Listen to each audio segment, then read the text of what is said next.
It was a calm Sunday evening in the quiet suburbs. The rain had just stopped, and the orange glow of the streetlights washed over the small apartment of Daniel and Sarah. A couple 9 years into marriage, parents to 2 children, Ethan and Grace.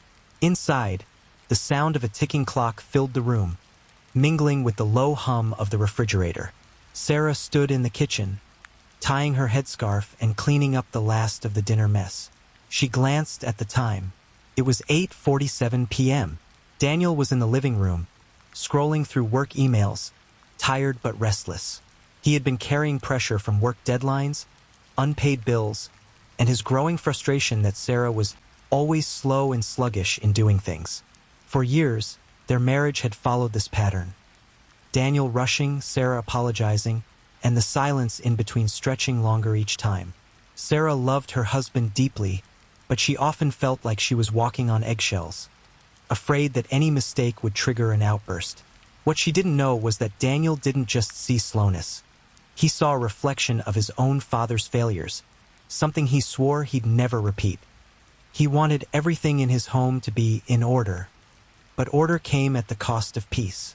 Their neighbors admired them from afar, a perfect Christian couple, but inside, their hearts were drifting. The next morning, they had a doctor's appointment for their daughter's school medical check. Daniel had told Sarah, "Please be ready by 8. I don't want us to be late again." Sarah nodded, determined not to disappoint. But between bathing the kids, preparing breakfast, and calming a sudden tantrum from Grace, time slipped away. When Daniel emerged dressed and ready, it was 8:05. Sarah was still dressing Grace. His jaw tightened. Daniel said in a harsh tone, "Seriously, Sarah? You had one thing to do. Just one." Sarah answered, "I'm almost done. I promise. Just give me a sec." Daniel shouted, "You always say that. We've been married 9 years, Sarah. 9 years. How can you still not manage your time?" The shouting startled the kids. Grace began to cry. Sarah froze, whispering apologies, feeling that familiar burn in her chest. Shame. At the bus stop, Daniel's anger didn't subside. He continued muttering, loud enough for people around to hear. Sarah's eyes burned with tears, but she forced a smile for the children's sake. When they finally arrived, they were just 3 minutes late. Daniel exhaled sharply. "You see? Always almost." That evening, Sarah sat in the bathroom, her back against the door, whispering to herself, "Maybe I really am too slow. Maybe he deserves better." She didn't cry this time. She was too tired for tears. Later, she arose and sat at the edge of their bed, Bible opened on her lap. Her eyes fell on a verse she'd read countless times before, but tonight it pierced her deeply. "There is no fear in love, but perfect love casts out fear." She closed the Bible slowly and whispered to herself, "We can't keep raising our children in this kind of tension. Something has to change." Heart pounding, she rehearsed what she wanted to say. She didn't want to argue. She just wanted peace. For their home, their kids, their future. So, when he returned from work, she waited until after dinner. The kids were asleep. The house was quiet. "I've been thinking," she began softly. "We can't raise godly children in an environment filled with fear and shouting. Please, let's work on how we talk to each other. I need you to speak to me calmly. I want peace in this home." But before she could finish, he interrupted, his voice rising, sharp and impatient. "There you go again. Every time I try to make things right, you start acting like I'm the problem. Do you ever listen to yourself?" Her heart dropped. She tried to stay calm, her voice trembling but steady. "I'm not attacking you. I'm just saying we both need to." He cut her off again, frustration boiling over. "No, you haven't changed. Even when I try to speak calmly, you twist my words. You make me feel like nothing I do is ever enough." Tears welled in her eyes. She looked at him, not in anger, but in sorrow. The man she married, the man who once held her hand through every storm, now couldn't even hear her heart. Silence filled the room. The clock ticked. She turned away, whispering almost to herself, "Love isn't supposed to feel like walking on eggshells." That night, They slept facing opposite directions, a wall of unspoken pain between them, thicker than the darkness that filled the room. Days passed. Sarah grew quieter, almost invisible. She still did everything. Made breakfast, packed lunches, smiled for the kids. But her laughter disappeared. Daniel noticed, but dismissed it. She's fine. She's just moody again, he told himself. But one evening, as he searched for his missing charger, he found Sarah's prayer journal under the bed. He opened it carelessly at first, then stopped at the words written in shaky ink. Lord, I don't know what else to do. I feel like I'm never enough. Please show me if I'm failing you or him. I love my husband, but his words are starting to sound like truth in my head. Help me remember who I am. Daniel froze. His chest tightened. He could almost feel her pain bleeding through the pages.